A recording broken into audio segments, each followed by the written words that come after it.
It begins as a whisper, a promise. The lightest of breezes dances above the death cries of 300 men.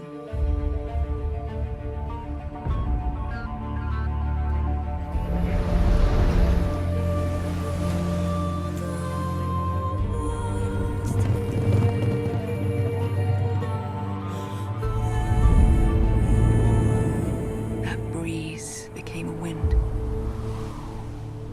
A wind, my brothers, of sacrifice.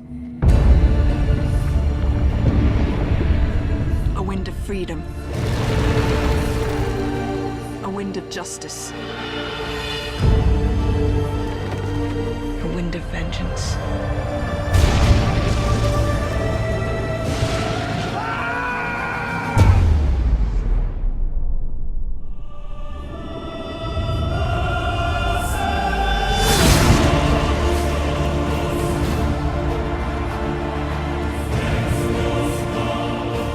Nothing will stop the march of my empire.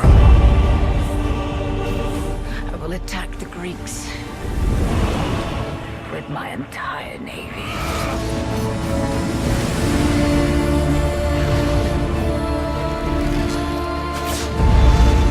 There will be death and destruction. Yes, there will be.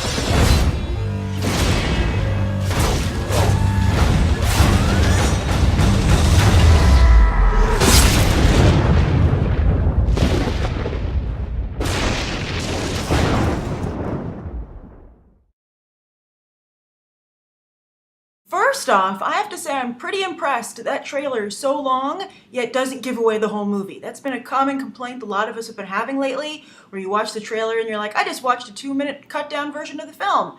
But I think that this trailer was really successful in that it gave you a lot and showed you the different tones of the film while not giving away the whole movie. For instance, like the beginning showed like the epicness, and I think it really, I think that right away they reassure you that even though Zack Snyder isn't personally directing the film, he's just producing it, it still very much is in the same tone of 300. Very successfully, it's able to recapture that and truly feels like the same universe. And then I think they slowly introduce their characters. I will be seeing this just for Eva Green alone. I'm a big Eva Green fan. I want to see her succeed. I like Lena Headey too. I didn't like her.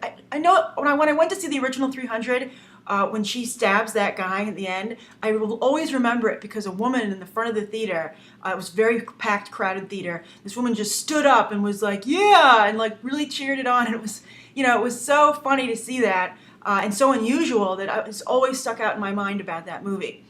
But I do like Lena Headey very much on Game of Thrones. I think she's really come into her own since 300, which really kind of revived her career, or actually took it to a level it's never been before, and I think enabled her to get Game of Thrones. So I'm excited that she gets to return here as well. But so I like the addition of more women to this to this movie here, to this story. But the male characters still look really awesome too. I think 300's trump card is its stylization, its heavy stylization, and I think that's still shown here. And then at the end of the trailer, they really quickly remind you and also assure you that there's going to be a lot of action, a lot of good fight scenes, and that looked really cool too. So I'm really happy with what I see here. I'm really impressed with this director. His name is Noam Murrow. It's like the only other thing he's directed is Smart People.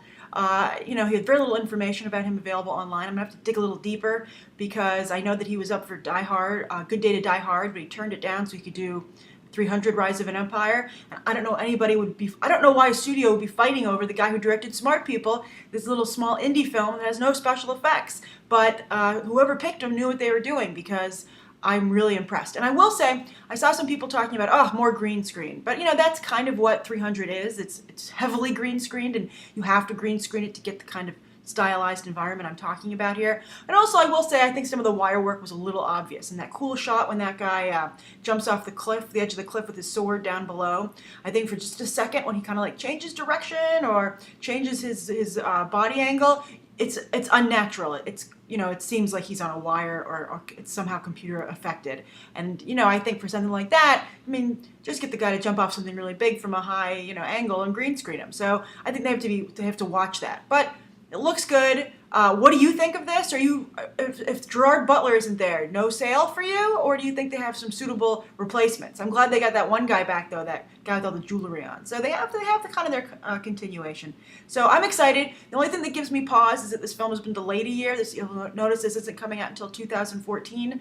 That's always kind of scary. But as has been mentioned recently, you know, that delay did not hurt Shutter Island, and it didn't hurt G.I. Joe Retaliation because they just re-signed John Chu to direct the third film. So sometimes when they wait, it's embarrassing, but it ends up being worth it in the end. So we'll see. So write your thoughts down below, and thank you for coming to be on the trailer, not just for the latest trailers, but these quick snapshot reviews. Thanks for watching. Bye.